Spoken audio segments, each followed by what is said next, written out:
we're going to turn it over to Casey, who has a story about something not quite as gaseous. Well, that's the plan anyway, because the current ones are very gassy. I thought we were anti-emissions on this show. So there's a UK company called the D2H Group, and they want to make Tuk Tuk gliders. Yeah, so you may know them as rickshaws or any other three-wheeled vehicle. There are some companies out there already that make electric ones, but they want to make a nice open format. That way people can come in with their own steering, their own motors, their own batteries, and just make it more efficient, because these things are often two-cycle engines, and if they're not two cycles, they're still terribly polluting. And so if you take them electric, the maintenance goes down, the safety goes up, and it's just the right thing to do for the world. So are they open sourcing the plans, or what's their... That's how they made it sound, but they're not like open source free. Like, hey, here's the gliders, put it together. That's what I got from the press release. Development partner, or they'll give you the development partner, the basis. Yes. What would be interesting is if they combine that with the small electric bikes that are in a number of Asian communities that allow you to do a battery swap at the local store. So they have like 2 or 3 packs. They're like the size of, maybe 2-liter size. And what they do is they have handles on them. They plug into the vehicle 2 at a time. And then when you're out, you just drop by your corner store, pull them out, plug them in, grab another 2 full ones and use them. And I always thought that was an ingenious plan, especially for a metropolitan area that could have many of these retailers selling the recharged batteries. That's a great plan. That's a great idea. I think 4 or 6 of these. Gogorov. What's that? I said I think the company that did that was Gogorov, I think was the name of the company. Right. That sounds familiar. Yes. Yeah. Like partner with them, and then you, like you said, you get double the amount that you put on a motorcycle or moped, and you're ready to go. That's a good partner. Mm-hmm. This is one of those uses of this technology that in America we're kind of blind to because we're so car centric. Yeah. The rest of the world, scooters, little jitney things, bicycles, all kinds of mopeds. Cars are for other people. So this is all over the world: Africa, Asia, even in Europe. Absolutely. There was a company that we worked with a long time ago called Nocaro that made a little solar-powered light bulb. And the idea was that, especially in Africa, which was their focus, that a lot of people use kerosene for lighting because they didn't have electricity and they weren't on the grid. They were nowhere near the damn grid. So they were using electricity at night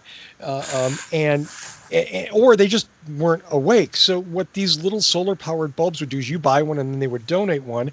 But it allowed people not to live in little tiny houses full of kerosene fumes, dangerous kerosene fumes, burning stuff that millions of people that didn't need to be burning stuff when we had this other solution. This is a great use of that technology. Yeah. I love that. We need electric scooters. Yeah, and it adds another wheel, because most tuk-tuks are 3 wheels. Very few of them are 4 wheels, so it gives it even more stability. But yeah, anything that can get... The 2-stroke engines are the worst. So anything that can get rid of those... Please bring it on. I mean, and look what happened to the air quality in these cities when our current situation happened. Everybody around the world went into lockdown, and when these emissions weren't in India, like some people were able to see mountains that they couldn't see from their home before. Like they were there the whole time, but with the smog, you just couldn't see them. And stargazing at night and just the views of it's and just the ability to breathe, have cleaner air. And one of the things that we've seen is if you have PM 2.5 in your environment, then that makes you even more susceptible to COVID. And if you do get it, you're likely to have more lung damage or more likely to die. So anything to help improve our environment is good all around. And as bad as it is on the adults, it wreaks a havoc on a child's system. It reduces your life expectancy, reduces your quality of life, ability to learn, perform. So, and as a nation, as a region or a nation, we have an interest in keeping our citizens healthy. It costs us less if our people are healthy. So less asthma, less respiratory problems, all of that works. That's why I guess for lack of a better way of putting it, these edge uses for electrification are so important. Electric scooters could save tons of emissions. I don't want to say more than cars, but a lot. And be available to more people that I can't afford an electric car, Yeah, and then when they idle waiting on a passenger, there's nothing coming out the back, and they're not wasting anywhere near as much of the fuel source, because the biggest draw is when it's actually locomoting. Right. Yeah. Vehicles setting and idling is just, especially when it's a school pickup zone and all the parents are idling. Or today, the vans for ADA, they have to run the engine when they're doing the motors to lift the chairs up and things like that.